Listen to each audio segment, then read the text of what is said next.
Normal Podcast. This is season 2, and I'm super excited that I have the opportunity to interview this person right here. This is Mr. Robert Snyder. What would you say, like a year ago? I didn't know who you were. Over a year ago? You didn't know who I was. Did not. December 2019 is when I became aware. Probably became aware of me. Okay. So backstory. Robert and I met essentially because of the World Wide Web. I would say it's kind of like a long story in a way. Like I met Robert's partner, Annie Hedger, via dating app, like 5 years ago or something. And then Annie and I just decided, like, hey, we're better as friends, and like we remained friends. And then you guys met prior to the pandemic. 2019. December 2019. And you just, I guess, speak a little bit about how you met around that, just briefly, I guess. I was living in New Mexico. My company's headquarters is here in St. Louis, and I was on a 3-day training trip. One of my close friends from DC came out on Thursday. The training trip was Tuesday, Wednesday, Thursday. He came out Thursday, and we spent the next 4 days in St. Louis. And we're both single dudes in a new city, so there's one thing on our mind. And actually, when I met Annie that weekend, we didn't actually even meet. Our schedules never even lined up.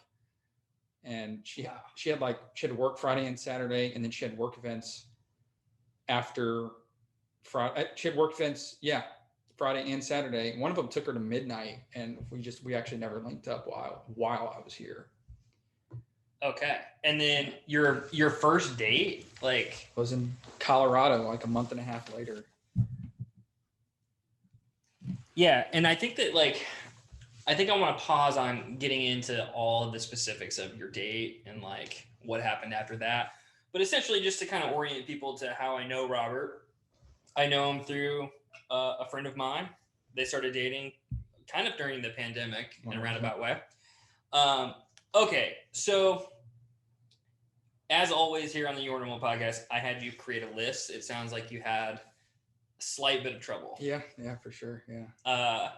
We've changed it a couple times. There was some influence from Annie about a specific word. Yeah. Did we go with that word? No, we're not going to go with that word. Oh, man. We didn't go with the word. We're probably end up talking about it here. Yeah. All right. So let's get into it a little bit. I want to know, Robert, let's start with the word skeptical. Why did you choose skeptical of all the words that you could have chosen? I've always been a skeptical person. I'm an atheist by nature, and I think, or I've always probably a lifelong atheist. I just never knew. I didn't know the word until I was probably 16 or 17, and once I knew the word and knew what it meant, I was like, at the base of it, there's like foundations of skepticism, like healthy skepticism, not like QAnon skepticism. And so my whole life, I've just always been skeptical. And in the program I was in college, I have a degree in writing. There's a nature to it that you always just ask questions. It's like I felt like I was constantly asking questions while reading other people's works, editing, close reading, reading whatever it was, my own writing. Is always the first thing is always to ask a question about something, whatever it is. So it's like I feel like in the course of my life, I've always had a healthy dose of skepticism. No matter what it is. If I'm reading something, if you present something to me, people will say something like, okay, let's chat about that. Like, who told you? Where'd you get it from? Yeah. Just let's start to break this down. Yeah, let's break it down a little bit. Because I don't want to just accept things at wholesale when people come to me. I mean, except for like trusted friends, family, Annie, people like that. I'm way more lenient on my skepticism, but it's so important. It's been so important to me to lead one foot in life with some skepticism. I feel like you have to do it. Why do you feel like you have to do it? I mean, I feel like I mostly agree with what you're saying. I feel like I live my life pretty similarly, but I'm curious why you feel like you have to do it. There's so much more that you can discover about something, a focus, a conversation, something you're reading, something you're being a part of. And there can be so much left unsaid without asking those questions, or just having a thought in your head to go, just like, we need to question this, or this something doesn't sound right. Right. It's more of like a gut instinct to be like, well, I don't know enough about this, or like, why do you know so much about this? Like, where'd you get all this from? Like, lead me somewhere. Yeah. My new thing with my friends is like, link me, send me a link. Like, I want to read what you're talking about, or like, how did you figure this out, or why do you know about this? Do you feel like that's like partly like something that's kind of wrong with our culture now? People are just like, oh, I heard this person say it, and so that's it. We're like a headline culture now. We read the headline, and maybe the headline's clickbaity in itself, or if you're not digging down into it, we're scrolling or we're reading somehow on the internet, and we see 10 article headlines pop up, and if you're just reading headlines and you're not digging down in there, like, it seeps into your subconscious, where later you might repeat something that's just from the headline, and you'd actually read down into the article, which I know the headlines are, I think, probably purposefully misleading, but they are. Yes. Yeah. I have a good example of this where people don't read the actual article. I'm in a group chat, and somebody sent a fake link to something that was super progressive happening in California. I don't remember the specifics of what it was, but when we clicked on the link, when it opens it up, it's a picture of that big black guy. Oh yeah. Yeah. With like the huge big. Yeah. But like, people in the group chat were like, oh my God, like commenting on the headline. Yeah. And I was like, clearly nobody clicked on this link. Like, and like, people were getting pissed off, and it was like a microcosm of a moment of like, oh yeah, people don't want to read, or like, what a great way to get people to read stuff. Yeah. Did you actually click on that though? Because you saw a big dong if you would have done that. You didn't see the dong. I clicked on it. Yeah. It's like, but like, we should do that for everything in life. Like, yeah. Oh, did you read about that guy that did that thing? Oh, send me a link. And you click on the links. I get it. That guy, he was like peak pandemic. Like, he was all over the place. It was, I don't know anything about that guy's backstory. I think he died. He's dead now. He's dead. Rest in peace. Yeah, rest in peace. Yeah, R.I.P., man. Yeah. I want to know one last thing about, you mentioned like religion, and I have a friend that's explained it, and I like the way he explains it. Like, he said that his religion is the Socratic method. It's just like asking questions and like gathering information. And that's what I tell people now. 100%.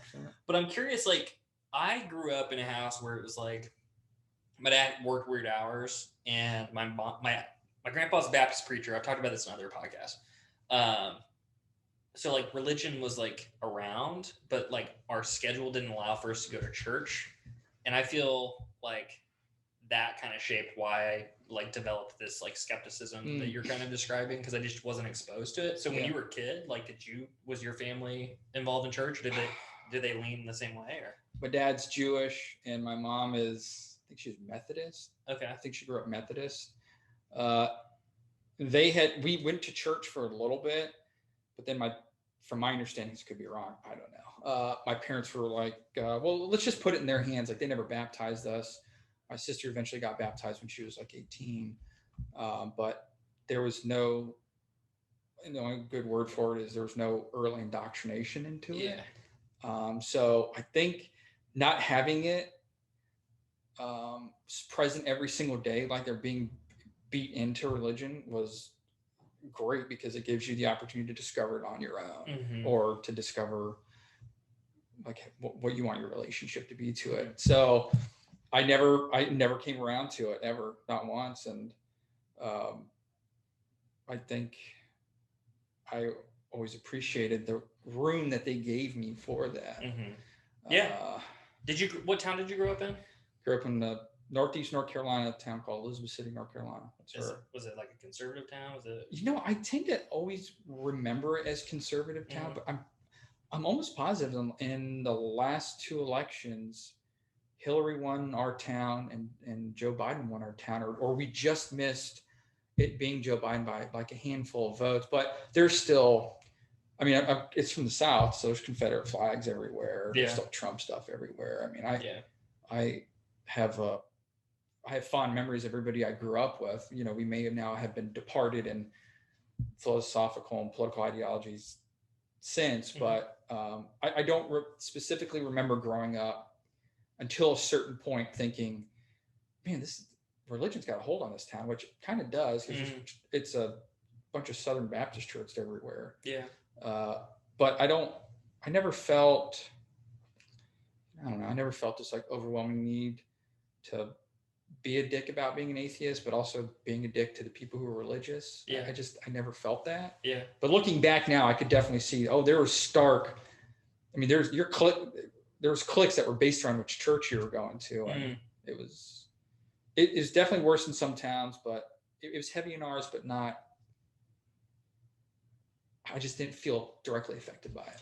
I have this like impulse when I hear people tell their like religion story, like when people just like, when you're describing that to me, I'm like, oh man, he escaped it all. Or like, I have this like that you escaped religion or something. And I don't want to be like offensive to people that are religious, but that's just like how I feel about it. Like, because you use the word indoctrination. And it's like very impressionable when you're a kid. And like, there was all these like factors that could have led to you that being important in your life, and it just didn't happen for you. I did have a moment when I was living in Corpus Christi, Texas, which had a big Jewish population there. When I was in college, I took a class on Western religions. Yeah, Western religions. And Intro to Judaism. It was like Judaism for dummies. Sure. And I enjoyed it because I felt like I was getting in touch with my ancestry and stuff like that, but I didn't feel a need to jump into it. But I was having basically a 3.5-year identity crisis when I was in Corpus Christi, Texas. And I reached out to this like hotline for the local synagogue. I made a call. I was like, hey, I'm kind of in a weird place in my life. And do y'all have somebody there that I can come like talk to and try to figure some of this stuff out? I never got a call back. And I was like, there it is right there. That's a sign. What? They didn't call me back, so I'm going to just continue drinking tequila constantly and figuring it out on my own. You figured it out. You got there. I got there. No thanks to them. Yeah. But like, all right. So that kind of naturally rolls over to this next word, adaptive. Adaptive, yeah. So why did you choose adaptive? Well, we're a military family, even though I don't remember all of our moves, but I was born in Texas. We moved to Italy, Virginia. My dad retired from Langley, and then we moved down to North Carolina. My sister was born in Japan. She lived in Greece. So like we were constantly moving. And that's kind of how the rest of my life has gone. I graduated college and immediately moved to Texas, lived here for 3.5 years, moved back to North Carolina for a few years, took a job with my current company. And since 2016, I moved from North Carolina to New Mexico, to Virginia, back to New Mexico, and now up here in St. Louis. And then also, I was a fuck up for a lot of years. So I was constantly putting myself through unnecessary bullshit. Yeah. Constantly coming out of it, just getting through it, figuring it out. My sister said to me, or to Annie one time, and Annie told me that my sister said that I have a knack or a talent for turning shit into gold. So I felt like I've either been dealt shit, but most of the time it's me putting myself in shit. Yeah. And I figured out, I get through it, I make it work, whether that's high success or like average success, I get out of it and I move on. That's probably since I was 18. It's just been like, it was like one thing after another. And now we're doing good. I'm not doing that anymore. You grow up and you become smarter and you like don't repeat some of that same stuff. But there's our family also has like a funny saying where it's just like, it's like too nice for a Snyder. And I feel like meaning what? Like just things are like too nice. Like the hotel is like too nice for us, or like cars are too nice. Like we just like to try to stay humble, and we try not to want for things that we like. Maybe not that we don't deserve, but like just like it's just too nice. Like why would I buy? Why would the Snyders have that? I see. And it's like self-worth or something. We know our worth, like and we think we're worth a lot in terms of like who we are and how tight we are as a family, but we've been through it. My sister's definitely been through it. And like, she was like my role model. I'm like, all right, well, this is how you got to be. You got to be resilient. You got to be adaptive. No matter what comes to you, take it, figure it out, and move on. I just read a book, and one of the main themes of that book was like, you get to a crossroad, and in that crossroad, there's something on the other side of it that once you step through that, you're going to be like unequivocally changed forever. Yeah. And you know that beforehand. It's not something that you do and you didn't realize it was going to change you. Like, you're looking into that going, I'm not going to be the same person once I on the other side of this. And the theme of the book was people either turn away from that or they close their eyes and they just step through it. Go, all right, let's do it. I feel like we've had so many of those moments in our family, and we're all come out of it. We all incredibly resilient. We adapt to whatever that new situation presents to us. And just myself in 10 years, I've had, it just almost felt like on a yearly basis. It was like, all right, so let me figure this out now. Mm-hmm. This has now changed. We've diverged. We've hit a new road. Gotcha. Yeah. It's just like always in a situation like, all right, you got to figure it out, or it's not going to be great. What do you think happens to people that, like, when you're describing this like fork in the road, if you will, and you said that some people just kind of like put the pedal to the metal, and then other people are the type of people that kind of seem to shut down or just like not, they just don't do it. Like, what do you think happens to those people? Like, do you think they just like, do you think that's where, like, I don't know, problems can occur for people, or like problems can occur taking the fork in that road too. Right. So it's either like you're either like changing and you're doing something different, or you're just kind of staying in the same box, if you will. Yeah, but like I feel like sometimes that like staying in the same box is not bad. Yeah, it can be like some security there. Yeah, security is like, great. And right now, who doesn't want security? For sure. Right, and like maybe some just normalcy and just staying even keel. And it's like not doing that is not necessarily a bad thing, and staying in that, but complacency is that's where that's like my biggest fear in the entire world is that I get complacent in something. How do you combat that?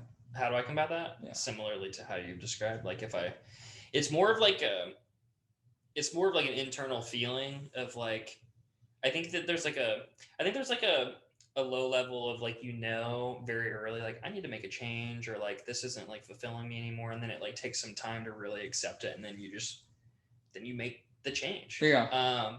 At least that's been my experience. Like, I've moved around, at least not as much as you, it sounds like, but when I feel like things aren't like serving me anymore, or I feel like I'm not like fulfilled in some way, like I'll change what I'm doing, because it's like, I don't know. I don't want to look back in 30 years and be like, I should have done this, or I should have done that. So I don't know. I think it's more of a feeling. I don't know if you feel similarly. Like, you can kind of just tell within yourself. I believe in like that old caveman gut instinct, and we should listen to our guts more. Do you think that when you have that moment, do you think it's a feeling that you've had over a long period of time, or have you experienced more where it's been like, it just clicked and like, this is it. I got to get out of this. Something's got to change. I think it's mix of both. I think it's, I think I would choose that it's like a longer process for me. And I think I'm aware of it. And then it takes like, I don't know, it takes time for me to like rationalize and like really think things through until I ultimately just go with what my intuition was saying anyway. Yeah. Ultimately, it's like my intuition is like what has driven a lot of my decisions. And then logic and things like kind of just like prolong what my intuition was originally saying. I think the goal is like to get intuition, logic, and reason to work all together at the same time, right? Like on the same timeline, and not have one supersede or bump the other one off for 6 months while you're trying to figure something out. And and it doesn't like, like I feel like logic and reasoning and things like can start to verge on like anxiety, and like you can convince yourself not to do things. And but yeah, I think I've made similar decisions to what you're describing in my life. So I don't know. That's why we're fucking sitting in this room, because we've like made decisions like that. Like, that's why we're having this conversation. Yeah, that's right. All right, let's get through this list, because we got a lot of interesting shit to talk about. I want to go with the next word, because it just made me chuckle when you sent it to me. Let's go with grumpy. Robert's a grumpy guy, folks, apparently. I've gotten grumpier in my old age. But maybe I was grumpy all along. I don't know what it is. I stopped drinking 7 years ago. I stopped drinking caffeine 7 years ago. Stopped doing drugs 7 or plus years. No, that was more like 12 years ago. And I stopped smoking cigarettes coming up on my 10th anniversary of that here soon. Congrats, that's a big deal. Thank you. Yeah. I mean, it's all a big deal, but yeah, that's the tough one. So, yeah. So I just feel like I don't have like a vice that I can go to and like channel my rage. Like back in the day, it would just be like me burning stoves in the back porch. Just like, what a fucking day I just had. Oh my God. It serves a function, dude. Yes, sure. It really does. Like I had a doctor one time tell me, I went to see him in winter and I was like, hey, I want to stop smoking cigarettes. I want to talk to you about this. What's the best thing to do? He said, first of all, you should not start trying to stop cigarettes until the spring. Mm-hmm. He's like, it's just easier to quit in the spring because like, it's like, what's a winter depression or what they call it? Yeah, the seasonal. Seasonal depression effect. I was like, oh, that makes sense. Yeah. Which prolonged me quitting cigarettes like 5 more years. But I just like grumpy dude right now. Yeah, I've been for a while. It's not like rage induced or I don't have anger problems. I just get grumpy. Like things make me grumpy. Are you just describing like a pretty consistent irritability or? Yeah, probably. It's like Annie does a good job of checking me and like set me straight. And I think a little bit of it's genetic too, because my dad's a grumpy guy. Yeah. And the older I've gotten, I'm not trying to like blame him for everything, but a lot, I see like so much of myself in my dad. Like, oh my God, my dad does that. Or my God, that's what my dad would say, or how my dad would think through this. Like I just see this like direct genetic link from his brain to my brain in these situations I get through. And right now at the top of that list is the grumpiness. Yeah. And I've had a similar experience where I like realize there's things that I'm very similar with my dad about. And it happens more and more and more as I get older. And I feel like I love my dad, but I feel irritated. Yeah. I feel like it's like, fuck, like I didn't even have a choice in this. Yeah. Like, right? like the way I talk with my hands or like anything, man. Everything. Man, I'm a manager and where I work, and honestly, not a lot of that makes me grumpy. Like there's definitely grumpiness that comes from it, but it's all like non-work related. My grumpiness, like I'll just be driving down the road with Annie. I'm like, why isn't this person using their blinker? It's there for a reason. Use your blinker, right? Like, why are you changing lanes so late? Like, do that earlier, or like, why aren't you? It's just 35, but this is the city. You need to do 45. Or St. Louis City is not the best place for that to improve, my friend. No, I'm wondering if having been here, it's just like exasperated my grumpiness. For sure. I'm like 35 going on 75, but like a 75-year-old guy that's like had a piece of food stuck in his molars for 20 years that he can't like floss out. And it just like eats at him and it just ticks him away a little bit. And he wakes up just a little bit more grumpy every day. I have seen Annie check you on that stuff. And it's like actually quite comical to see. Like it's like, but I mean, it's a good, that's obviously why you guys are together. I need it. I really truly need it. If I had all this unchecked grumpiness, I don't know what kind of person I would be. So like, I'm like super grateful, and she has no problem just like giving me this. I'll do it like this. Like, what? Are you out of your mind? Like that's the face that she'll give me. I'm like, what? What did I say? I just said the truth. I just said what was happening, right? You start to like lash out, and then as it like continues to unfold, you're like, I'm just being a grumpy. And I come back down. It's like a 25-second exchange, and then like I'm good. And I say what I need to say about, I don't know, the refrigerator, and she puts me in my place. We go about our day. Stubborn. That feels like a good place for like, you're talking about a relationship dynamic. Stubborn. I don't know where you see the stubbornness, but this is genetic. 100%. I will be blaming my dad, mom, dad. Yeah.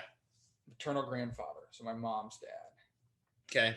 So coming from both sides. Oh, both sides. And my grandfather's just super, super stubborn. But like, to me, it's endearing.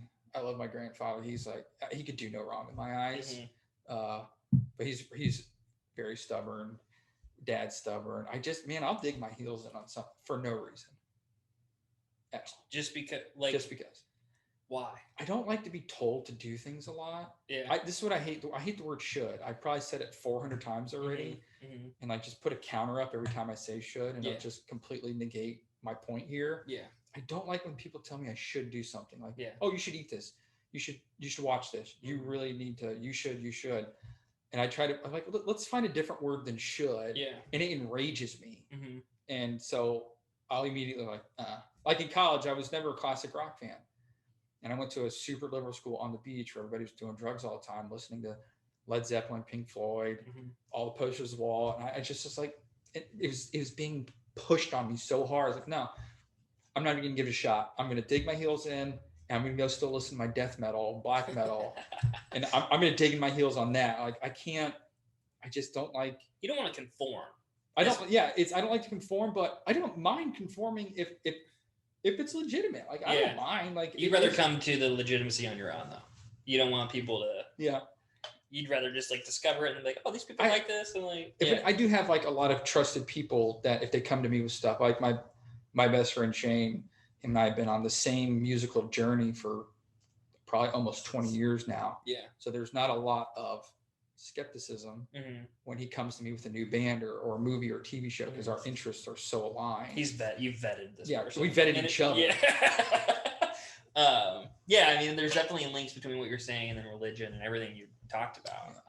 And it's funny that you mentioned should, like, obviously, like, people that have listened to the podcast, and I'm a therapist, and that's something I talk to people about in session, like, pretty frequently, to like try to eradicate should from your fucking vocabulary, because it's like, it can lead to a lot of bad things. But yeah, I get the urge of like just being put off by people telling you like, you should do that. You're like, no, I'm gonna no. How about now? How about no? Yeah, I'm gonna go do whatever I was gonna do. Yeah. Anyway. All right, let's do this last one, and let's get into the nitty gritty of this interview. Charismatic. This one, I'll be honest. Like, you, as I've gotten to know you, you're very good at telling stories, and like. But this is one that I'm like at least a little bit surprised that you chose. So tell me about it. When I thought about it, I think I was thinking of my old self. Okay. But I wanted to keep it in there because I thought it might be a good talking point. I used to be, I didn't mind being the center of attention and like just full of life and full of personality and just high energy, go all the time. There was like an obsession I had that I was like, all right, well, I need to be at a certain level 100%, no matter what the stakes are, or like what I have to sacrifice to be at this level with people that I knew, friend groups, like whatever my reputation was, whatever an image people had of me. If I could have controlled it a little bit better, it would have been really healthy, but I had no control over it. So was the control linked to like drugs and alcohol? It was a part of it. Yeah. Okay. But I was like I liked the idea of being popular when I was younger. Yeah. I liked it. I liked it a lot. When I was in high school, I liked having friends at multiple high schools. Yeah. Or across state lines. I liked the idea of being known and like having a good reputation with people. And then in college, it just carried over. But at that point, it gets to such a high level.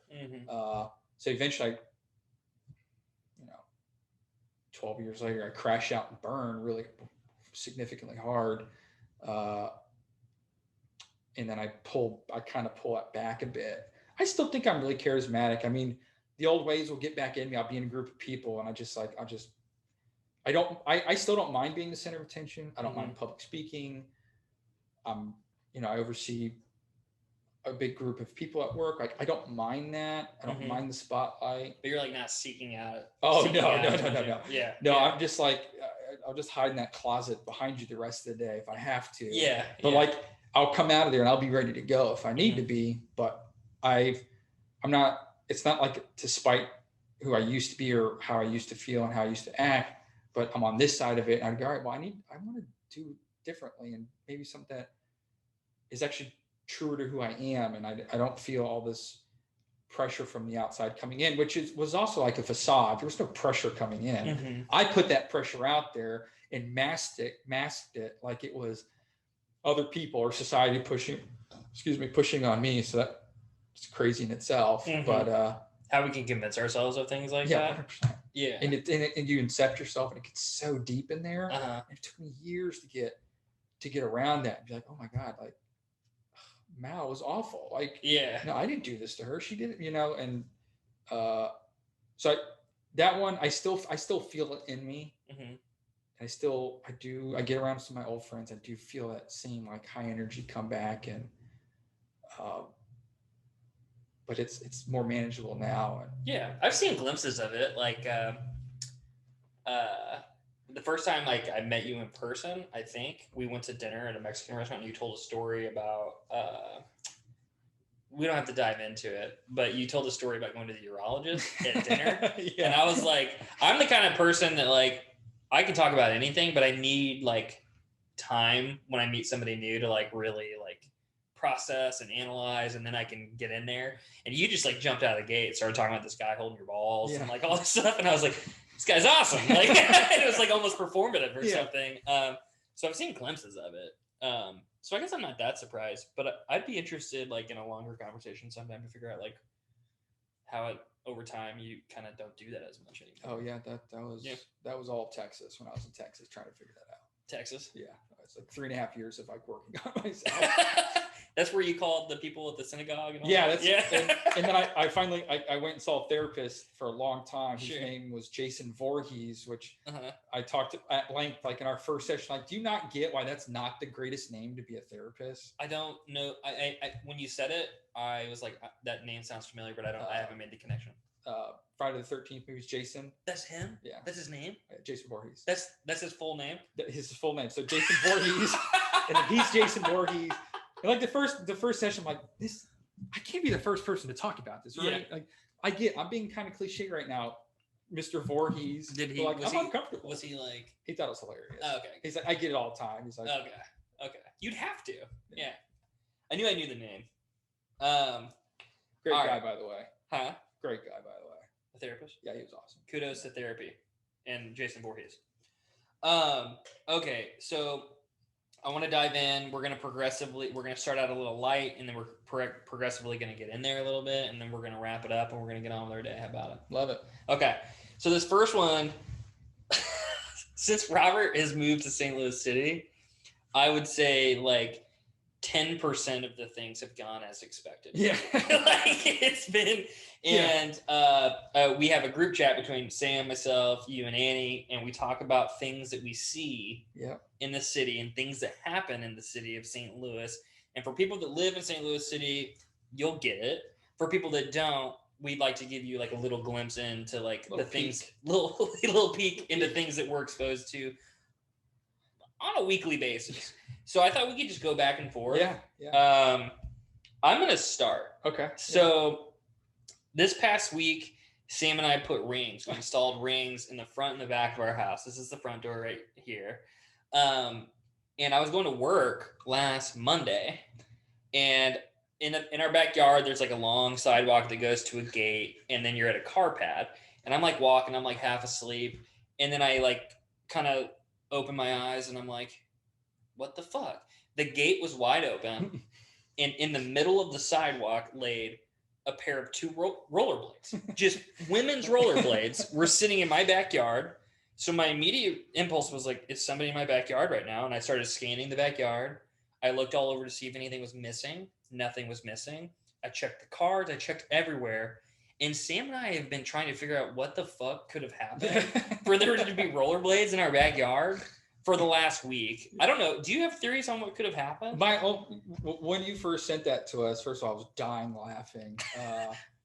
My only theory, and I'm just going to say it out loud now, I've never expressed it, is that maybe somebody just thought that this was their backyard, and they're like, oh, I'm just going to set these down. Maybe they're messed up, or they're like, oh, this is my backyard. Let me just put these here. I'll grab them later. And then later realize it wasn't my backyard. I have no idea where they're at. I definitely think drugs or alcohol have to be involved. 100%. There's no, especially given that nothing was missing. Yeah. Right? Like somebody was just like not present, but there. Yeah. They were physically present. But that's my first story. So I want you to counter with something, and then we'll just keep going back and forth. I'll start at light. I'll go light. Okay. I won't do the. We should get there though. Yeah. The last story that I will tell is a good one. Yeah. I can't remember was a month and a half ago, and that really big storm came through town and like ripped up the park. Man, the park was nasty. Our power went out Friday night, and we didn't get it back until it was like 4.5 days we were out without power. Mm-hmm. And when we looked at Ameren's website, we found out that, I don't remember, it's like total that storm knocked out like 50 or 60,000 people. We were in the last 300 people to get our power back. That's very unfortunate. Like the last 300 people. Ameren trucks everywhere in South City, up and down Hampton. We're seeing them everywhere. And it's like, oh, our power's got to come back on. It's got to come back on. Yeah. I see Ameren. Yeah, I see them, right? There's just like a wand, like from Ollivanders, and they just like power on. Mm-hmm. No, it's not what happened. And we had just bought food for we lost all the food in our fridge and freezer. And I grew up going through hurricanes in East North Carolina, been without power for days, but it was miserable. We got the cats and the dog, Jack. I had to call out of work for 2 days. I think Annie went to work one of those days, but like our security system's obviously not working. The Ring camera doesn't work because the Wi-Fi's out. Yeah. It was miserable. It was awful. And then finally it came back on. The guy comes in on a Monday. We see him around our front yard, and we're like, hey, what's up, man? You here? Like, what you need? Took him in the backyard. He looked at some power lines. He's like, yeah, you guys, we should be good later this day. Mm-hmm. More than 24 hours later before I came back. That's unfortunate, man. How did you entertain yourselves? Did you find like a backup, something? We went to the park a lot. We went on a lot of walks. There's a lot of time where it was just us like sitting on opposite ends of the living room, just staring at each other, just like, I'm gonna kill myself. Like, this is awful. Luckily, it was hot, but it wasn't as hot as it could have been. Yeah. It was like early in the summer, right? Yeah, it was early. It wasn't May or something, June. Right after that, it got hot again. Yeah. It was just talking, and we drove around a lot, and it was a nightmare. Yeah. Awful.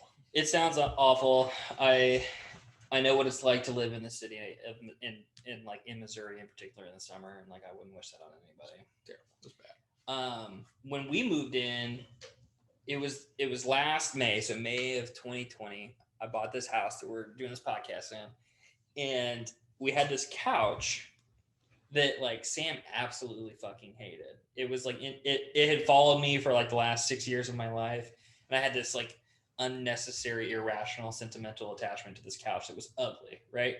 And my buddy Randy was helping me move this couch into my basement because it wouldn't fit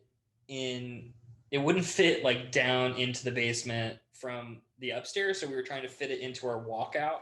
So we have a walkout into the basement that's under our deck. And my buddy Randy and I were like contorting this couch for hours, like trying to figure out how to get it in. We finally had to admit that it wasn't going to fit in. And we put the couch on the front lawn, and we had texted our friend Monica that she could have it if she just came and got it. Within 25 seconds, people started coming out of their houses asking if the couch was free. And we were like, well, we got somebody, and they were like, well, in the city, like you got it, like it's finders keepers. Like, and then it was like, there was this house where police got involved that was like down the block. That was like kind of a trap house. And these guys kept coming over, and they started getting really fucking aggressive, like saying like, you need to give us this couch. And they had like a fifth of whiskey in their hand. So it was like my first day living in this house. And I was like, we've made the biggest mistake that we've ever made in our entire lives. God.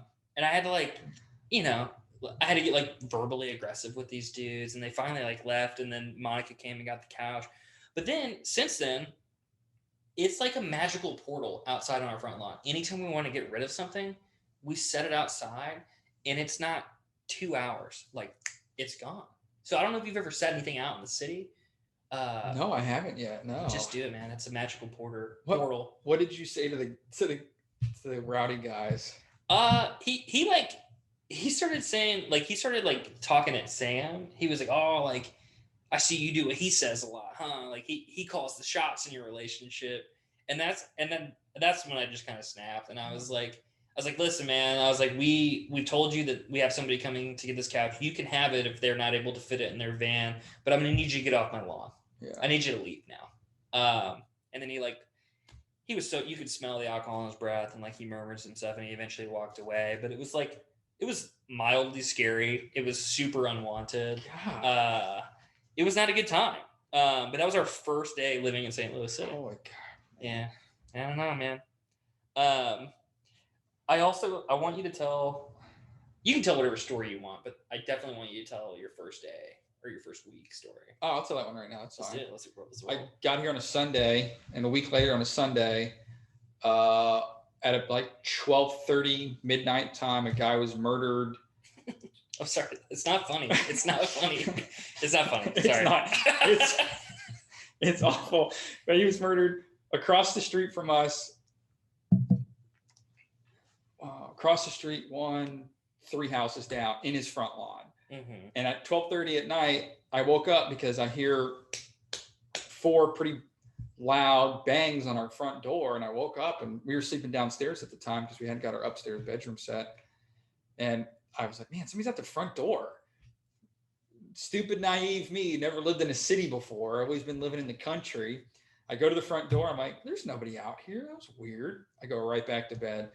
And I get to work the next day, and Annie calls or texts me, and she was like, yeah, there's a guy murdered out in his front yard last night, right across the street from us. I was like, okay. So a guy, he's coming up Morgan Ford. The Lozan connects to Morgan Ford. Apparently, he's running on foot, and the guys in a car chasing him. They're shooting out the window at him. He's thinking if he can get home, he'll be fine. And he gets to his front yard, grass area. I mean, it's man died in grass. They shoot him 4 times. And it was drug related. Yeah. And I was just like, what?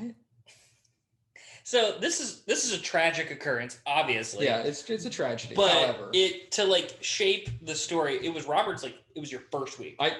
1 week, it was the anniversary. Mm-hmm. I went to work the next day. If I remember correctly, the next day was my first day at work. Mm-hmm. I had a week off to kind of get my stuff. So I came into work the next day. I'm like, yeah, somebody was murdered across the street from me last night. Yeah. Everybody at work was like, that's the city. Yeah. So welcome to the city. This is what I wanted to get at. Like, so just to shape it a little more, like Robert had a really bad experience with like moving his shit here. Like the people he paid to move his stuff, like it was a whole thing. And like he was not having a good first week. And then to cap it off, somebody got murdered across the street. But I remember when I received the information that somebody got murdered across the street, I had just finished a run in Tower Grove Park. I read the text message in our group chat, and I don't know what this says about me or people that live in the city now. Like my impulse reaction was like, it didn't involve them. Yeah. Like I just thought like they're fine. Like that was clearly somebody else had some situation. And I didn't even conceptualize it like, oh, that probably sucks for Robert. Like, that's probably like that's, I was just like, oh, whatever. So I don't know. Like, that's how all you guys react here. Like everybody in the city. Yeah. I've had much more stuff happen. My windshield on my personal car gets busted in. Yeah. My work truck got broke into. They stole a whole bunch of stuff from there. And that drunk guy hit and run a car literally in front of our house, and then hit the owner of that car and sped away. And that was a wild experience. Mm-hmm. But like even Annie, because Annie been in the city for so long, mm-hmm. like 8 or 9 years or something like that.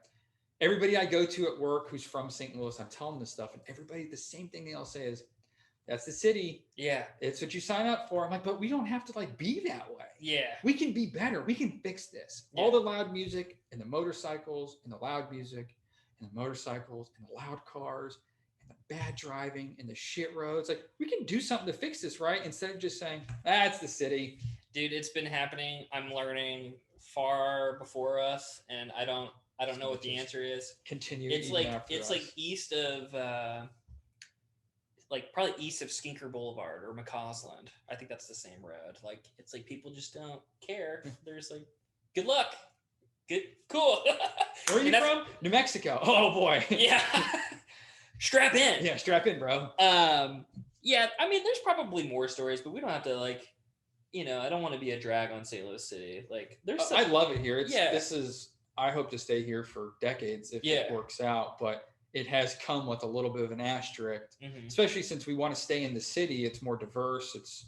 It's more culturally inclusive, and mm-hmm. It just comes with an asterisk. Like, well, you might have a guy murdered across the street from you in his front yard. But it'll be okay because you weren't involved. Yeah, so... it wasn't you weren't murdered. Right. Yeah. Yeah. Which is interesting. I've never felt compelled to purchase a firearm, and I feel like living where I do now, if I don't feel compelled to do that, I don't think I ever will, because it's just like it. I don't feel like the circumstances will ever be this in my life again. But it's an interesting place to live, and I'm happy to be living here. Yeah, and me too. We live on the same block. Yeah, we do. Yeah. Okay, so we kind of alluded to like you haven't been here very long. Yeah. We were talking about that was your first week. I want to kind of set the scene of what led to you being here. We talked about it very little at the very beginning. Oh yeah. Speak about like, you're in a very comfortable relationship with Annie. Yeah. You met her via one of the apps. I don't know which one. Bumble. Okay. Yeah. Kudos to Bumble. I met Sam on Bumble too. Yeah, nice. I want you to just speak to like what happened with that, like how it led from like you guys were just kind of dating from afar to it being more serious. You guys dated in a pandemic. Yeah, that's wild. Just kind of speak freely about it, and we'll kind of that's kind of the platform we'll use here. I remember after we had talked all weekend when I was here, I was literally like on the right side of the Uber, getting in on the right passenger in the back, getting in. My buddy Michael is getting in on the left side. I've got the phone in my hand. I'm literally texting Annie as I'm going to the airport. And I remember talking to Michael like, man, I really like dug this girl. We weren't able to meet. So I just don't know what to do here. And I just blasted text off to Annie. I just said, sorry, we couldn't meet. It's been great talking and getting to know you. I'll be back in February. Maybe we can hang out then. Or we can just cut our losses. We don't have to talk anymore. And just like, it's great talking. Yeah, have a nice life. It is. Yeah. And Annie texted back. She's like, no, I'd like to keep talking. I was like, okay. So then that was a Sunday that Mike and I got back. He went to DC and I came to Farmington, New Mexico. That Monday, we planned to FaceTime, and we FaceTimed for 7 hours after work. And we had no idea it was 7 hours. And the next night, Tuesday, we FaceTimed for 3 or 4 hours. And then what happened was we built a kind of a routine. We FaceTimed every day after work. We only missed one day in the whole month of December, it was like Christmas Eve or Christmas Day. We didn't FaceTime. And then we decided we wanted to meet, see if we wanted to take this to the next level. So we planned a 3-day trip to Denver. So the first time I meet Annie in real life, we met the first weekend. It's like the last weekend of November, the first weekend of December. But actually meeting her in real life for the first time was in the Denver airport, outside of a Subway in the airport. Our first meal together was Subway. So we just like turned right around in and we just went and got a meal. That was the first time we'd seen each other. Mm-hmm. We get an Airbnb for 3 days. We're like sleeping in the same bed and just cohabitating.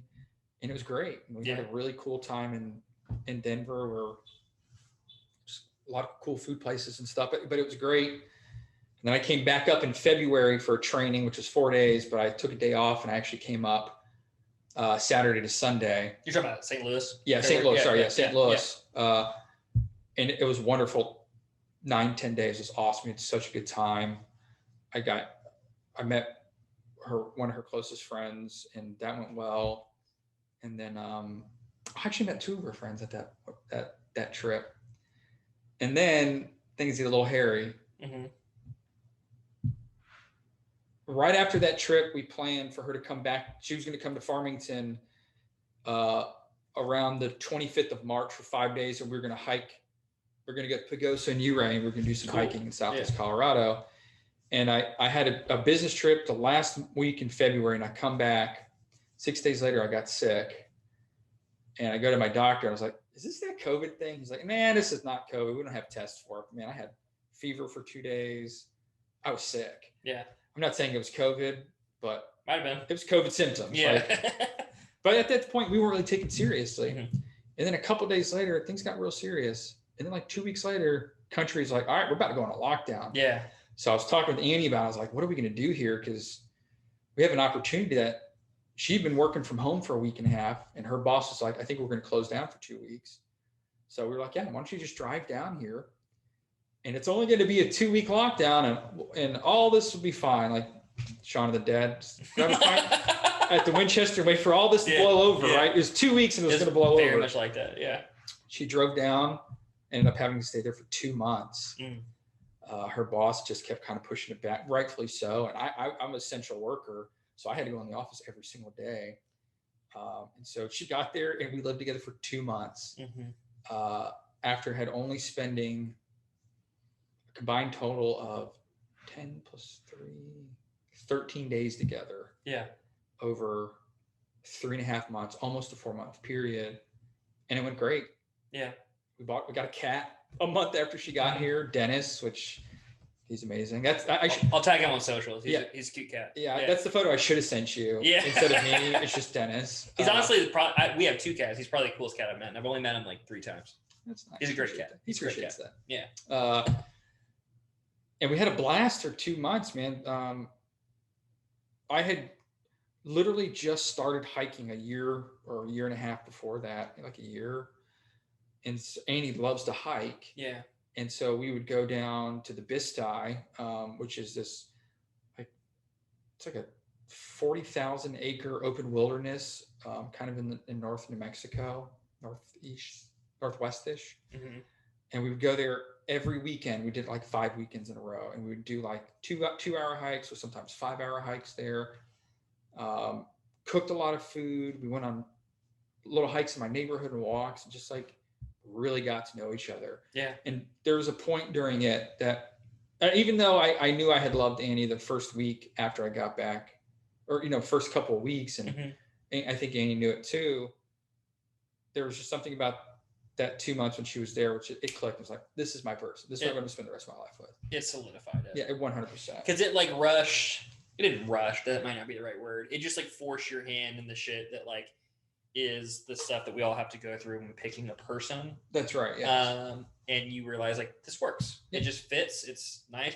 It's a very it's like one of the most non-traditional love stories that I've ever heard of. And it couldn't have happened, 15 years ago maybe? Yeah. Or like it just wouldn't have happened. Would not have happened. And it gets worse because she finally leaves, and then the country got good. Actually, we had flattened the curve, and I planned it.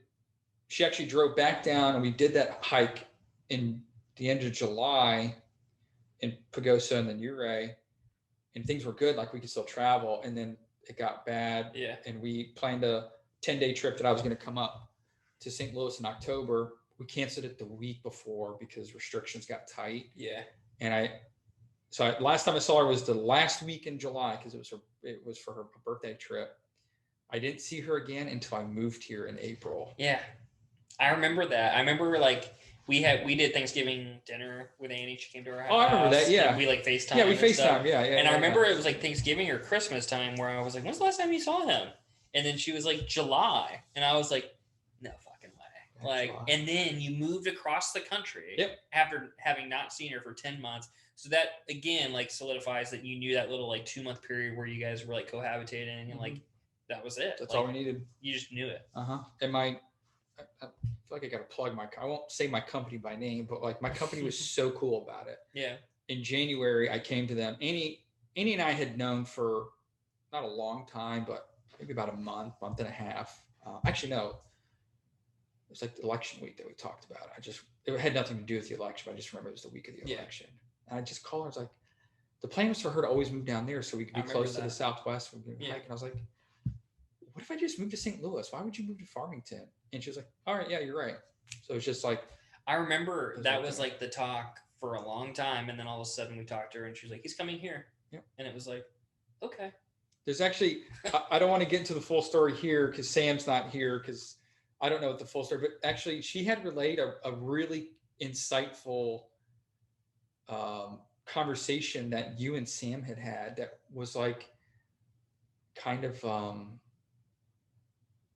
a jumping off point for me when I was thinking about this. It was a conversation that Sam and I had privately that was shared with Annie? Yeah, that Sam had talked to Annie about. Interesting. Do you remember the content? I do, but I don't want to put it out there. It has just we could talk about it later. Maybe I shouldn't have brought that up, but that was like a jumping off point, and it just got me thinking. And even though my thoughts from that wasn't like the lasting impact of it, but it was a jumping off. It was like hearing about this conversation that you guys had, and Sam had talked to Andy about it.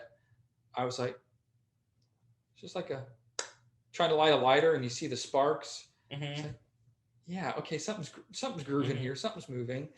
And then I told my company in January that with or without a job with them, I'll be moving. My last day would be in April, and they worked really hard with me to find a good job in the company to transition. I actually got a promotion out of it. I'm in a really good spot now. I was with a really good spot with my company, but I feel like it shouldn't work out that way where I got to be with Annie, we got to be with each other, I got to keep my job, and I got a promotion out of it. It's like that'll never happen again. The next time this happens, my company will just like... You're going to look back on this point in time, like 25 years from now, and you're going to be like, that's my life. Yeah. Like that's my life. Even if I don't stay with them for the rest of my life, which I'd like to retire with them. Yeah. I will always have like this part in my heart that's like, man, they helped. Like they made it easier. They made the transition smoother. They took that weight off of me. So appreciate it. I don't know what the conversation was, but I'm probably going to, after this, be appreciative that you kept it private. But we'll talk about it afterwards. Yeah, absolutely. Yeah. So, okay. That's that's just a really non-traditional love dating story. I thought it was interesting to share. Like, it's remarkable to me that you didn't see each other for what, 10 months, 9 months? 9 months. Yeah. And then you get here and you immediately get a dog and all these things. God, and you guys are doing it. But I'm happy you're here. Yeah, we're able to do this in person. We were texting about it before we ever moved here, and we were just like understanding, like, all right, we're gonna be friends now because we have to be. You know? but no, you're a really cool guy and yada yada yada. Okay. We have this last section of the podcast before we kind of end on something lighter, and then we'll be out of here. What was coming to mind a little bit when you were talking about moving across the country and things was like, some people will probably like worry about things that could go wrong and anxiety. And I know that you are a person that struggled with anxiety in your life. And I want to know like a little bit, like if you could talk to people and talk to me, obviously right now, about how anxiety has like affected your life. And I'm just going to keep it super broad like that and let you just kind of take it wherever you want.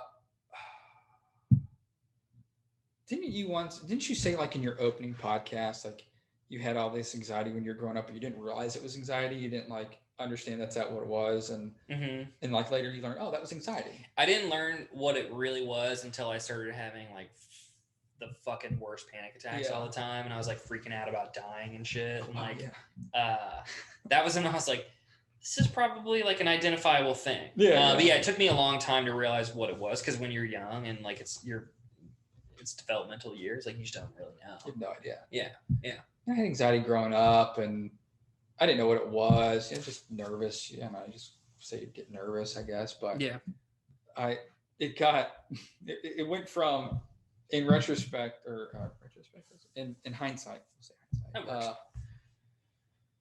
reflecting back on the anxiety that I've had now or since then, that stuff in high school, it was nothing. It was like, that was like prologue anxiety. We're in like book 4 of a never-ending series of anxiety. I really like came into it because I had this gnarly panic. I had 2 gnarly panic attacks in college, 10 days apart. And I had to go see a doctor afterwards because I had like, I think pericarditis in my heart, where just the sac in your heart gets inflamed. It's very normal. But I was freaking out about it. But these 2 panic attacks that I had that were really bad, very funny, highly entertaining for people around me. And when I think about it now, and completely detrimental, but super funny. That led, I had to go see a guy, and I started taking like Lexapro I took it for like 2 years, and then I weaned off of it because it really helped me in that period. I was good.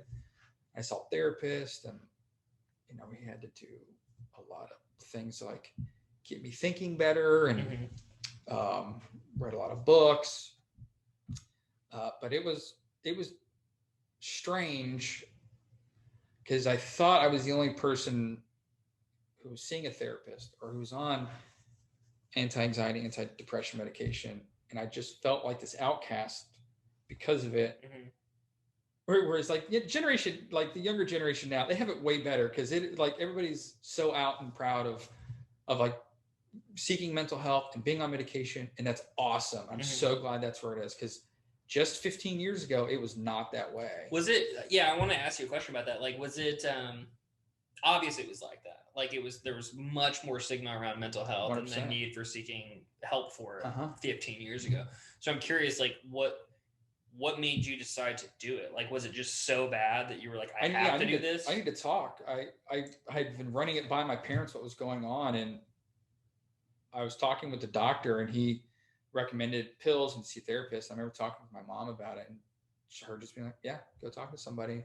Yeah. It's like this very weird, my mom's on board with it, and I trust her. Yeah. So like, I'm going to run with this. Cool. And it was great. It was like, best idea. But were you like with your mom's influence not involved, you sounded hesitant? I think talking to a therapist, I would not have been hesitant, but taking medication, I would have 100% been hesitant. But I'm glad I did it. It worked. The combination was like, yeah, it was great. Yeah. Oh, so good. All right, so that would have been what? You would have been like early 20s, like 20, late teens. It was 20. They happened in 2017, 10 days apart. Yeah. Yeah, 2007. Oh, you said 2017. Did I really? Oh, my bad. Sorry, 2007. 2007. Okay. Yeah. I don't know. When we were talking before this, we started rolling. Is rolling the right word? Recording. You were saying that you wanted to kind of describe the. Yeah. Is this the time? Are we gonna do it? Yeah, we can do it. Yeah, they're great. You said they're comical. Oh man, wild, just crazy. Go, let's do it. Just both of them, start to finish. Okay. Talk about the first one. Talk about the next one. Whatever. The first one, it was just me and my roommate, and I was with a girl at the time, and my best friend was there, and all of these they're drug related. So they're what? Drug related. Okay. So shame on me. Yeah. We had a gravity bong in the sink, and we had some particularly good weed this night, and I hadn't been drinking at all, so I was just really high. I was just stoned. Yeah. And we ordered pizza, and I'm sitting on the couch, and I got this piece of pizza in my hand, and I get lost. I'm just in the zone, dude. Have you ever smoked weed before? Yeah. Okay. Yeah. Sometimes you get super high, and you're just like, you're in the zone. I've been so high before that I've wanted to say things out loud, but my thoughts are going so much faster than my body's able to move that I feel like I can't open my mouth. So I know what you're talking about. Yeah. That's where I was. Yeah. I was right there. Yeah. But I was like leaned over, and I had a piece of pizza in my hand like this. I just wasn't there, right? Yeah. And I just moved my head like that and cracked my neck. Mm-hmm. That's all it took. Yeah, I know. And then you start getting the sensations and panic, burns, and you're like, what insane. The fuck? Yeah. Right. I felt it start. It was about 5 seconds, 10 seconds of me being like, did I crack my head? Like I do all the time. Like I just did. Yeah. Or did I sever my spine in half? Yeah. Right. You start going down. Right. This is the most terrifying roller coaster ride I've ever been on. Immediately, and I've never had a panic attack before. Immediately, I can start feeling the waves of panic flowing from the top of my head down to every part of my body, throughout my arms, my legs.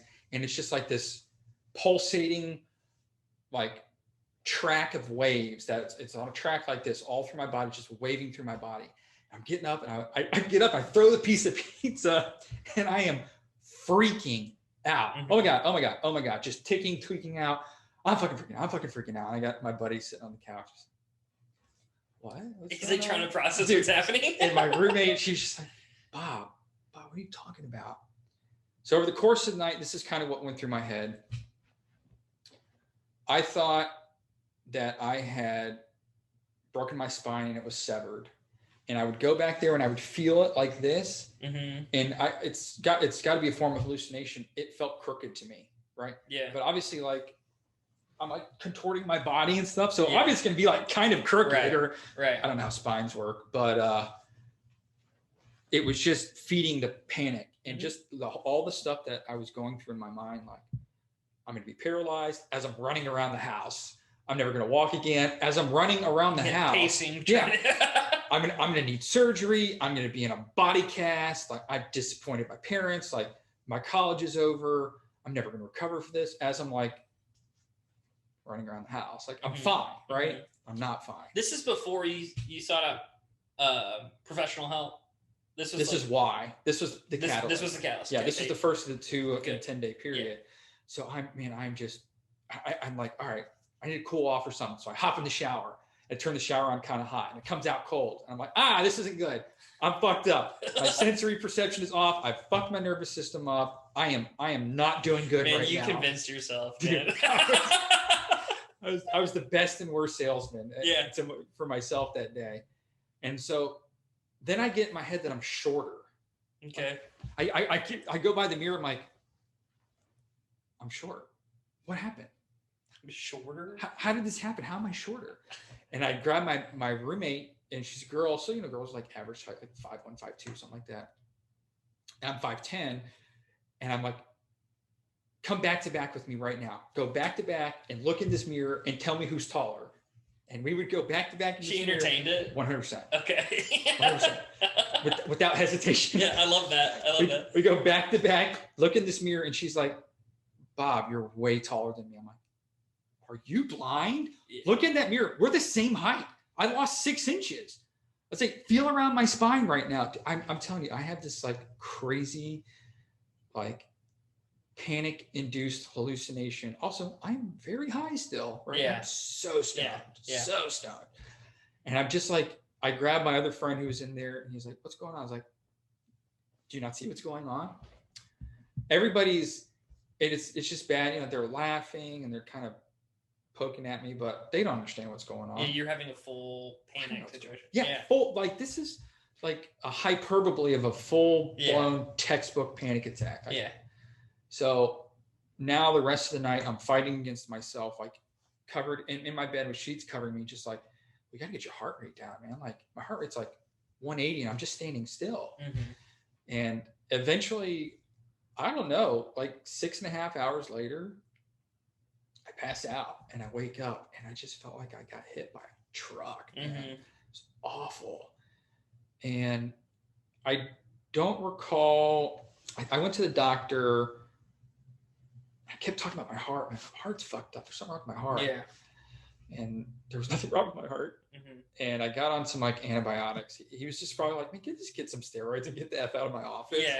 So 10 days, and that's why it's just 10 days, because prescriptions are 10 days. Yeah. So 10 days later, I'm like, I'm good now, boys. Yeah.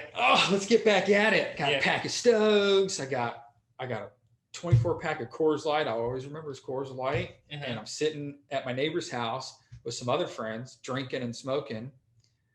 And they send a blunt around, and silly me, not thinking that let's fucking go. Yeah, like smoking a blunt might trigger. It took one hit. No, it was the first hit I don't get high off of. It was right as soon as I got high. So it's like 3 hits. Yeah. That third hit, as soon as I felt like, I'm high, panic. Wave starts waving again. I jump up and go, oh no, it's happening again. Oh no. Fucking running around. I'm running around the neighborhood. I'm running from house to house. At my house, bunch of people, like 6 or 7 of my friends. I burst in the front door and I'm just like, it's fucking happening again. It's fucking happening again. What's going on? Yeah. I change into my bathing suit for some reason. And I try the shower thing again. I got to cool off. You put on swimming trunks? But swimming trunks on. I jump in the shower. I turn the shower on, and the cold water is like, it's like hot again. I don't understand what was going on with my sensory or my perception of things.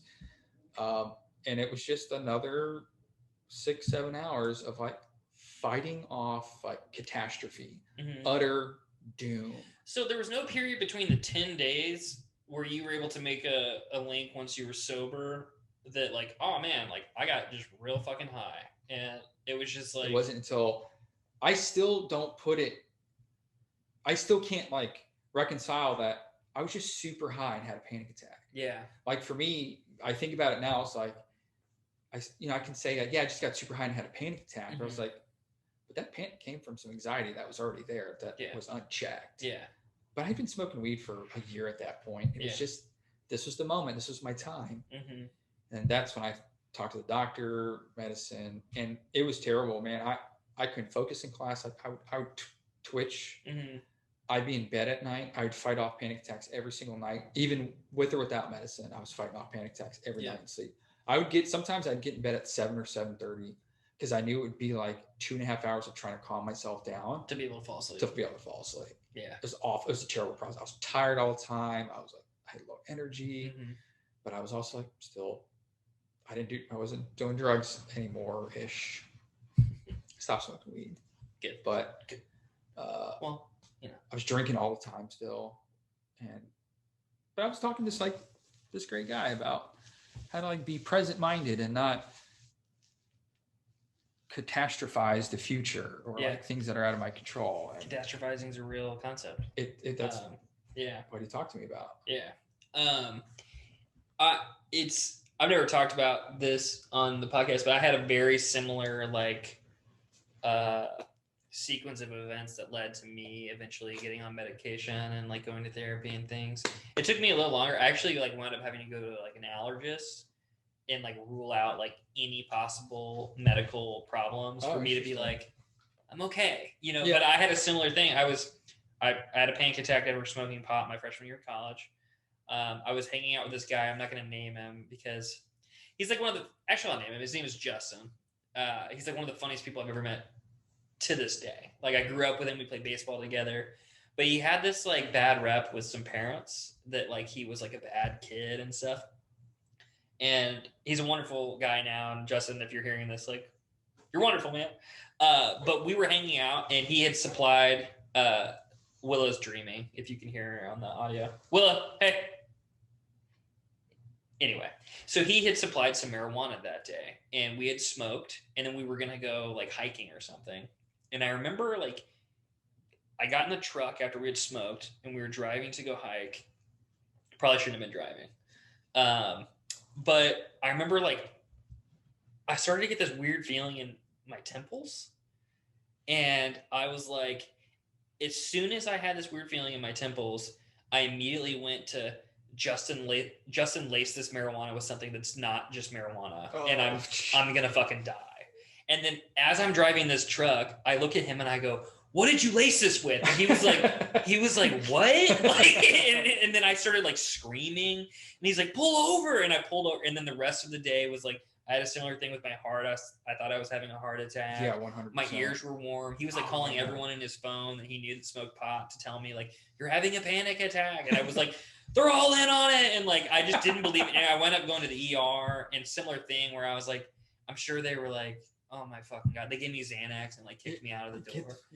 But then I had a 3-week thing where I wasn't smoking pot, but I had convinced myself I had a brain tumor. I had to have my parents come up.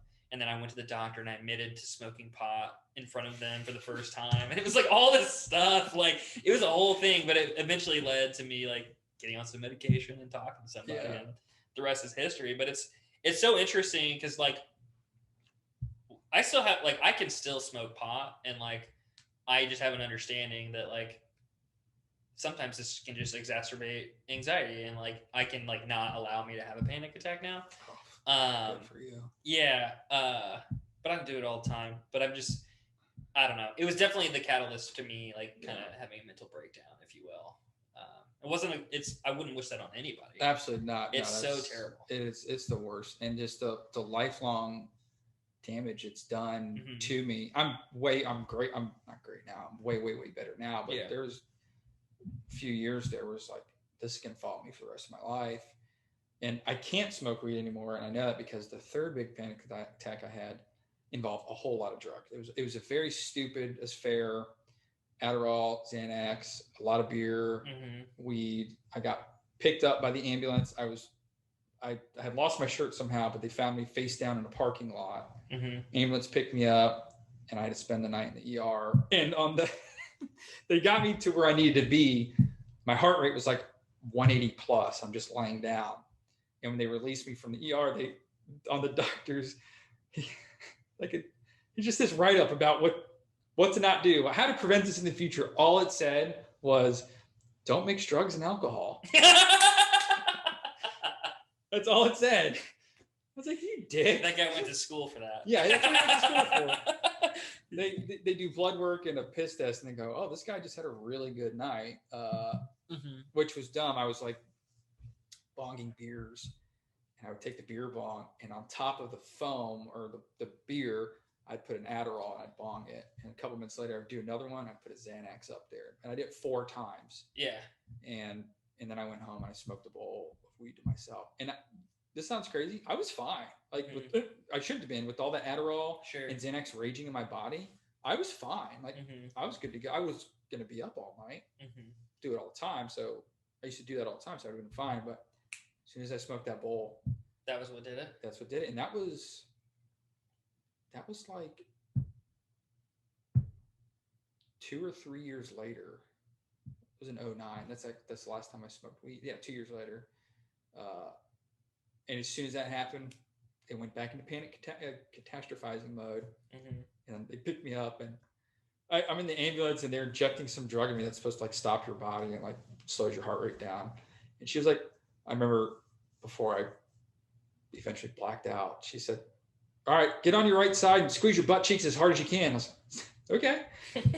And I do that, and she injects something into me, and I like grab the rail, and I can't make a noise or a sound. I come out of it, and I was like, oh, what the fuck was that? Don't do that again. Yeah. And her exact response was, I'm sorry, we're going to have to do it one more time. I said, oh, fuck. So they did it twice, and then very quickly after blacked out. And then anyway, so yeah, I can't smoke weed anymore. Yeah, that's like you retired it right there. Right then. It's interesting to me with marijuana, like how it affects people differently, and also like smoking it versus ingesting it, and like all the things. Like it just, for some reason, some people's biological makeups, like it just affects people differently. I don't know. I wish I could change mine because I would really like to get high. Yeah, it's like it can be a pleasant thing. Yeah. Like, but I mean, I get it. Like if you had 3 severe panic attacks linked to marijuana, like, no thanks. So we have like a little bit of time here, but I want to like, when I first started figuring out who you were through talking to Annie, and like we would have conversations and stuff, me, her, and Sam, I was under the impression that you didn't drink at all. And then like a few weeks later, months later, or whatever, like in conversation, it came up. She's like, well, he'll drink, but like just not a lot. And I was like, oh, okay, like whatever. And then you're drinking a seltzer today. He had a seltzer. We've gone on vacation together. I've seen you drink a beer too. Like you never go past like 2 beers, maybe 1 beer. I'm curious, like one, obviously it's probably linked to kind of some of the stuff we've been talking about, but why did you make the decision to stop drinking? And also like, how are you able to like show so much self-control that you can like have 1 or 2 and just call it good? I quit. The last time I got drunk was August 4th, 2014. And I only know that date because a week ago, maybe a week and a half ago, no, actually on August 4th, my buddy had a Facebook memory come up from from that event, and he sent it to our thread. And I was like, unbeknownst to him, I've been trying to figure that date out for 7 years. There it is. And thanks, Facebook. Yeah, thanks, Facebook. So August 4th, 2014, last time I drank, and then got drunk. And the following week was the last time I had a beer with my buddy Michael, who had the friend that I had met Annie with, or was here when I met Annie. I remember the last beer I drank was Negro Modelo, 2 of them, and then I had a panic attack at work the next day. Yeah. Caffeine induced. So I was always triggered because I was just sitting there and my heart just went 0 to 180. I was like, what is going on? Yeah. And I just, at the time, I didn't put two together that I had just pounded 3 cups of coffee on an empty stomach for no reason. And I couldn't control my heart rate. I couldn't come back down. Panic attack. While I'm at work, stone cold sober, which was a way different experience than being. That's like, I think that would be even scarier. It was almost. Much scarier. Because I actually controlled it pretty well. Yeah. I had a friend, we went to a spare office. I had a friend. I was like, I just need you to sit here and just watch what's going on. This is going to be a long time. I'm sorry. Go set your out of box. Yeah. I'm going to say her first name, Leslie. Thank you. Thanks, Leslie. Leslie helped save my life. Appreciate it. She's also awesome. Her husband's cool. And sweet. They got like nice big dogs. But so it was like a 3-hour affair where she just like sat there and watched me, and she helped me. And then then I'm like crying in front of my two bosses because I'm like, sorry, sometimes it happens. I can't control it. Can't control it. Yeah. So they take me home, and I recover for 2 days, and I watched Mind of a Chef. The first season was on PBS. The first season, Mind of a Chef. Nice. It's all about like noodle bowl and pho and stuff like that. Yeah. So when I think of pho and noodle bowl and stuff, I think about it as like physically healing for me, because it like physically healed me through that experience. Kept me company. I was by myself for those days. My sister had already moved away, so I used to live with my sister in Texas. So I see pho and noodle bowls, and I like to eat it all the time, no matter what the temperature is, because it's like physically, mentally, like this soothing, healing thing for me. Super sensory. Yes. And like that's super interesting. Yeah. So at that time, I was like getting blasted drunk for 3.5 years, 3 years at that point in Texas, just whenever, wherever, didn't matter. And I obviously was like, man, I still don't have control on some stuff. Like at that point I had seen 2 therapists or just the one. So I started seeing another therapist when I was in Texas. Oh, that was Jason Voorhees, actually. Hell yeah. He did a great job.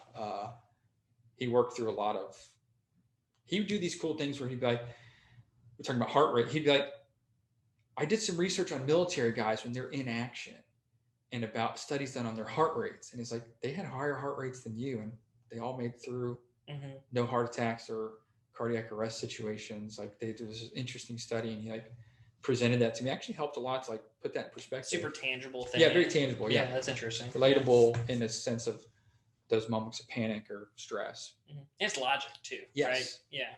So that week I decided I needed to stop doing some things and just get back control of my life and my body. And I'd also been eating into this like age-old image of myself and alcohol and partying and like that being a part of who I was. I didn't like that anymore. So that kind of got cycled into it. So I stopped drinking caffeine, stopped drinking alcohol. I'd already stopped doing drugs. And in 2012, I went cold turkey smoking cigarettes. Did you do it all at once? Everything but the cigarettes, I did all at once. That's just difficult. Almost overnight. Yeah. There's like a 5-day period. It was like, all right, I'm done. I was like recovering for 2 days. And the next few days I had a deep conversation with myself, which was, I've been drinking I was like 27, I think, when this happened. But am I 34, 7? Yeah, 27. Yeah. I've been drinking for like 12 years at that point, you know? Yeah. Come from a country town, so you drank quite a bit. That's what you do. Yeah, that's what you do. Yeah. So I was like, I figured it out, and I just haven't gone back. I haven't been drunk since August 4th, 2014. I say never. This seltzer I have right now, there's half of it. I'll probably leave most of the rest of this here. I'm going to drink a little bit now. Yeah. I don't sit down and drink beers, like full beers. I stop halfway or like 3/4. And I didn't even touch a beer for probably the first year and a half. Didn't even have a sip. Yeah, I was gonna ask, like, when did you decide, like, all right, I'm gonna have a sip of a beer, and like, it actually, there was like a big micro brew boom, and I was like legitimately curious about how stuff tasted. And I'd go to breweries with friends, and I'd go to bars still. I didn't mind. I want to hang out with buddies and stuff. That's where you hang out with people. Yeah, hang out. Yeah. And eventually, I was just like, I want to know what that tastes like. Yeah. And when I eventually got to a place where I was comfortable, that one taste when it kicked me off the wagon, just, lack of a better phrase, that's what I would do. I just have a taste here and there. I still don't think I have ever sat down and drank a full beer in one sitting. I still don't think I have. Yeah. But over the course of a day, you'll have a couple. Especially like with friends visiting. I've had a lot of friends visit since I've been here. Yeah. We'll go to breweries and we'll bounce around, but like I'll go to a brewery, I won't drink a full beer. I'll eat food, use the bathroom, and then 5 or 6 hours later, we're somewhere else. Oh, I'll get another beer. Yeah. I don't drink the whole thing. Eat food, right? I don't feel anything from it. What is it? I'm curious. It makes sense. Like you're trying to control. You don't want to get drunk. Yeah. You don't want to it's obvious you don't want to like go down that path again. Yeah. But then it's like, why drink it at all? That's a good point. Yeah, I'm just curious. Like, if you know, you know, or if you don't. It's just like at first it was a taste thing. I was like, I want to try all these cool beers that are coming out, and then it got to a point where I was like, I want to be a part of this in my own way, in a way that I fully control, in a way that I don't feel that fake pressure that I created, that was being fed into an image that I was probably also creating. Yeah. Where it was, you need to drink until you black out every night. Yeah. So it was a weird way of like taking control back in myself. Yeah. And doing it as something that I actually enjoy and have a good time with, than being this like sordid affair with, well, how quickly can I get blackout tonight, or how cheaply can I do it today, or like I want to do a 6-bar crawl tonight, and just get as wasted as I can at each bar. Being able to get back into it on my own terms, controlling it, and being super great at it, super happy. I don't even have like an inclination to go farther than what I do. Yeah. There's never been a night where I was like, frick, I wish I could have drank 4 more of those. It's never like that. I mean, I'm very super conscious of how much I'm drinking. I tend to try to drive as well, because that also helps. I have a lot of these things in place because I know who I used to be and what I used to be capable of. And I could probably easily just like never do it again, but I want to be a part of it. Yeah. Like I want to be my own terms and my own control. It like, would you say it just makes like, what I think about it is like, does it make socializing like just more natural or easier? Just I spend years at the bars. I get a beer. I won't even drink it. I just hold my hand, or I just go get club soda or like a Shirley Temper or whatever. Like I could do either one. It didn't matter. Yeah. I like the taste of these beers. I mean, it's good. It's in St. Louis, man. Like a lot of good beer in St. Louis. It's all the whatever breweries in your neighborhood. I have so many good beers since I've been here. I just have a different appreciation for it now. It's not I need to drink as much as to get fucked up. Now I'm just like, no, I enjoy the flavor, and I like sitting on the back porch with Annie or friends and just like having a drink. And or Annie and I last night went to Square One for the first time. Yeah. We had a drink and we had dinner, and it was just like nice sitting with her. We both didn't finish our beers, sharing and tasting and talking about it. And honestly, I'll give a shout out to Annie here. I trust her a lot, and I put a lot of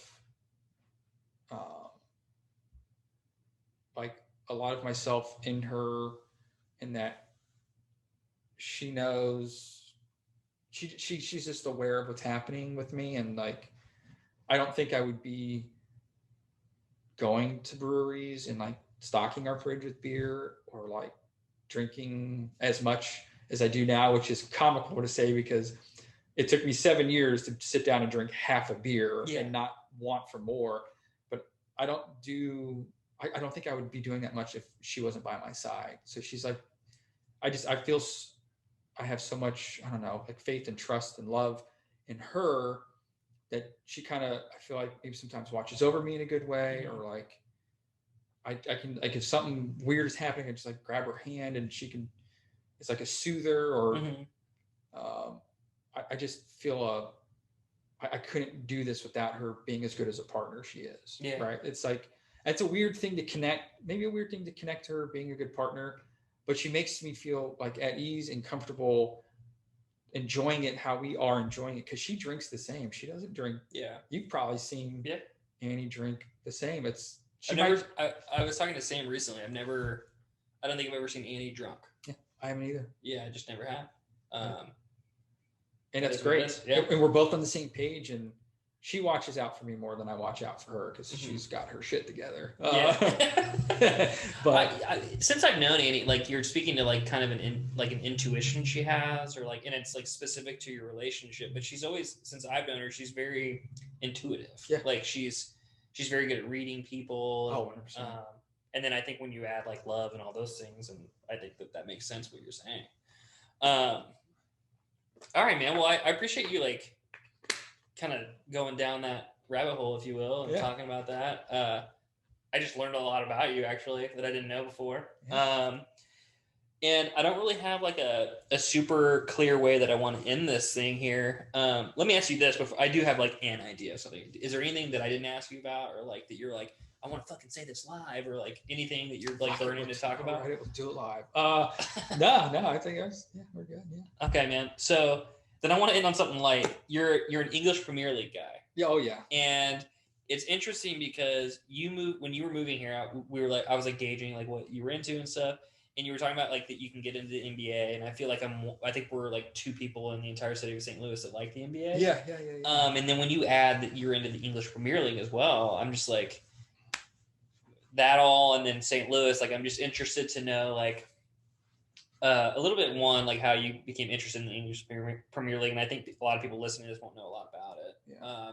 Tell me about that, and then just like generally, like how do you feel about St. Louis as a sports town?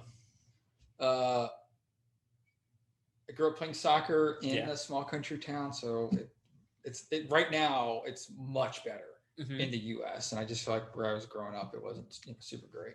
Didn't watch a lot of it on TV, but I loved it. And then as I got older, getting into college, finally now I'm like able to watch Champions League finals and Champions League matches, and I get to see Cristiano Ronaldo and Lionel Messi, which if anybody's listening, if you want to know who I prefer, Messi or Ronaldo, Messi is the ultimate goal. He's the greatest soccer player of all time. There's no argument you can make that would convince me that it's Cristiano Ronaldo. I will say Cristiano Ronaldo has had the better career, individual, as a player, skill, technique, field vision, instinct. It's Messi, always, 100%. I wish I had more knowledge so I can make an informed like counter or like I don't know. I mean, that'd be great if you were. We could have just done a whole podcast. Like, actually, I'm a fucking Cristiano Ronaldo fan. So and I just take it really hard. But okay. But like I remember the 2010 World Cup. Like just going to bars in Wilmington, watching the U.S. matches. What was the goalie's name? Howard. Tim Howard, yeah. See, I know stuff. See, bro. Yeah, I know players. There you go. But yeah, that was. I remember. I never really grew up on soccer or watched it, but I remember that being like fucking awesome. That was really cool. There was something special about the 2010 World Cup that I think ignited a lot of. For me, the 2010 was like my first jumping off point where I was like, okay, this I can get behind the U.S. national team, and I love this more than I thought I did. I want to be a part of this. So for a few years after that, it was mostly just me popping in and out, catching highlights and just checking scores. And I didn't really have a team that I liked. Crossed over a little bit to the Bundesliga, which is the German league, their Premier League. And then I don't know what the exact year was. It was probably during the qualifying campaign for the 2014 World Cup. So into 2012, 2013, I don't know. Something just like ignited in me, and I'm just rabid about it. Yeah. And the 2014 World Cup will always be special for me. It was just such a cool time. All of Corpus Christi was into it.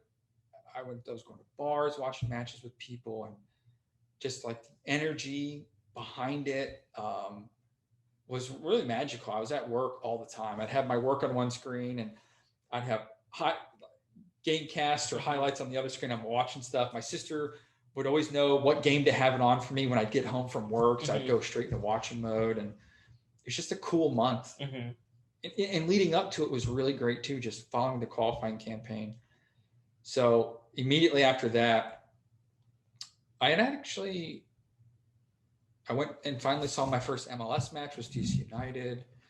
So I became a DC United supporter, which my best friend still is.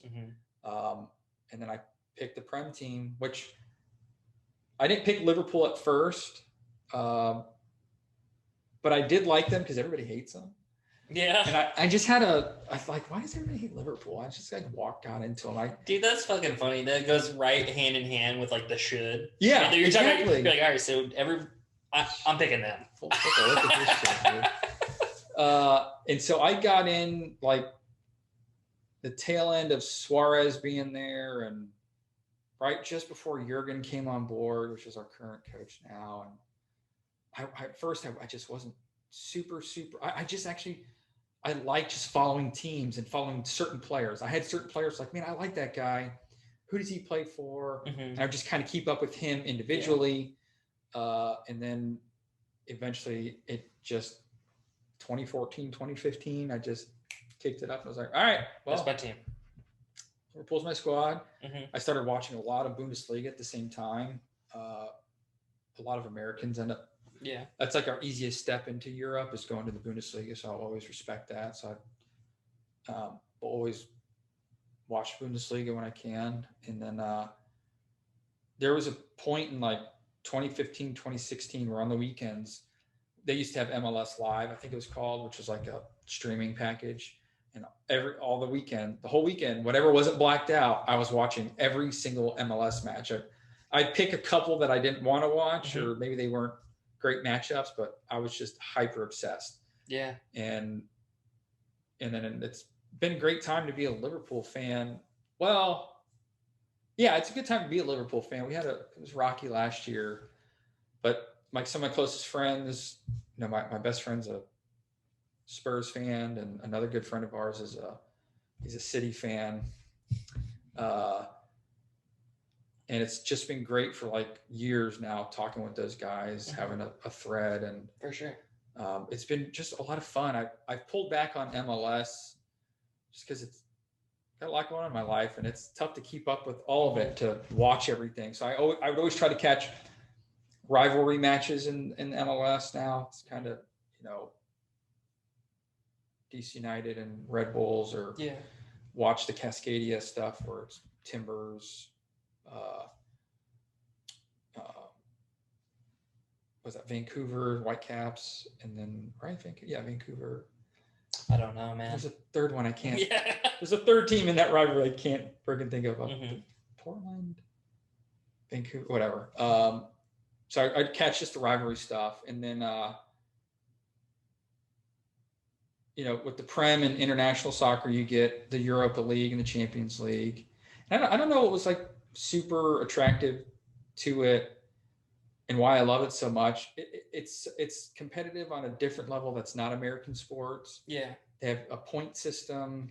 Yeah, I wanted to ask you, like given that the English Premier League has like the relegation system and everything, and that this is like St. Louis is like a baseball town, I've always considered like Major League Baseball should adopt that in some way, because I think baseball's like, frankly, sorry, St. Louis, like I feel like it's like becoming less and less popular as time goes on. So I was curious, like, do you think that Major League Baseball should adopt the relegation system? It'd be great. And tell people a little bit if they don't know what the relegation system is. So in domestic leagues in Europe, you have a promotion relegation system. So you just take the top 3 leagues. So to make it sound like baseball, you've got major leagues, AAA, AA, single A. Yeah. Soccer, you have your top flight division, and we'll just do the next 2 down. So in the Prem, it's the English Premier League, it's the Barclays Premier League, and then Championship. And I always forget the third tier is called. We'll just call it third tier for right now. At the end of each season, you accumulate points: 3 for a win, 0 for a loss, 1 for a draw, which is a tie. And at the end of the season, in your top flight in the Prem, in the English Premier League, the bottom 3 teams get relegated down a division. And in that division, the top 3 teams get promoted. So for the next season, they swap. Yeah. And then sometimes you just get in a promotion relegation cycle. You just go up and down, up and down, up and down. Or you get Leicester, who did the fairy tale story, 5,000 to 1 odds to win the Prem, and they won it. And there's never anything in sporting history that'll happen like that ever again. That's really across all sports. Yeah. And I think it would be very cool. But the only problem is the difference in MLB and domestic league, international domestic leagues, is Liverpool has an academy system that they draw players from. Major League Baseball has farm teams right? And those are, you can't relegate your farm league out of the AAA, right? Or you can't have, what's the Yankees farm league? It's the Trenton or I don't know. I'm not familiar with what it's called. What about you're a Royals? What's your That's Cardinals fan. You're Cardinals fan? Yeah. What's their AAA team? It's like I know where it is. Like they play in Jupiter. I don't know their team name though. let's just call them the Cardinals Farm League. Yeah. They're in AA or whatever. They can't move up to Major League because they're the same organization. So in soccer, they don't have organizations in. I see. They don't have organizations in the championship league. These are all these teams. All the teams. They're cities. All they are just cities in the UK. That's all it is. They're just cities. Yeah, and then it would just turn into like, how do you separate it? Because AAA people can just come up anytime. Anyway. They come up and they go. Yeah, okay. So, but I do think that there'd be, if you can figure something out with that, it would just make those late season games with like much more teams that have won 50 games in a year, like while the playoffs are going on, like it would make it like so crazy. In soccer, you always want to finish in the top 6, but you really want to finish in the top 4 so you can qualify for the Champions League. So seeing the battles for the positions in the top 6 at the end of the season are awesome, but they're just as good if you're in a relegation battle and you're in the potential to be in the bottom 3 and you're fighting to be up top of the bottom 3. Those battles with those teams are just as good as the top 6. I mean, they get hairy. Yeah. Stuff always comes down to like the last day of the season, famously when Aguero scored that goal, where City won the Prem, where Man City was United was already up, and I can't remember, they had finished their game thinking they had won, and then Aguero scored, and then City won. There's like a documentary on it. It's insane. That sounds wild. Highly encourage you to watch it. They do breakdowns like, while this match is going on with City, this is what Man U's match is. They line up times. It's wild. It just makes it more competitive. It makes it more interesting. There's more on the line here. If you're not in the Champions League, if you're in the Champions Division Championship, you're not the Prem, and so you're battling to get into the Prem. So then the Championship, it's like people's livelihood, and they like play money. Yeah, and if you go from the Champions League Championship to second division to Prem, there's huge financial. You get paid out a lot of money. Yeah. So those battles, those top 3 people battling to come up to the Prem, that's always good too. Oh my God. I want it for baseball so bad because I want baseball to be like cool again. But baseball has so many things they need to change. They need to change like the ability to shift and all these things. But we'll do a separate sports podcast. Yeah. Like what? 3 months from now? Let's do it. Let's sign back up. by. Yeah. You got anything else? You got any final thoughts for me, Robert? No, I appreciate you asking me to come on. This is cool. It's fun. Yeah. This is a nice chair. It's pretty nice. Yeah. Right? Anybody who's watching this that may sit in this chair in the future, it's a great chair. Yeah. Look at it. It's very comfortable. It's very nice. Thanks for coming on, man. Hey, thanks for having me. Cool.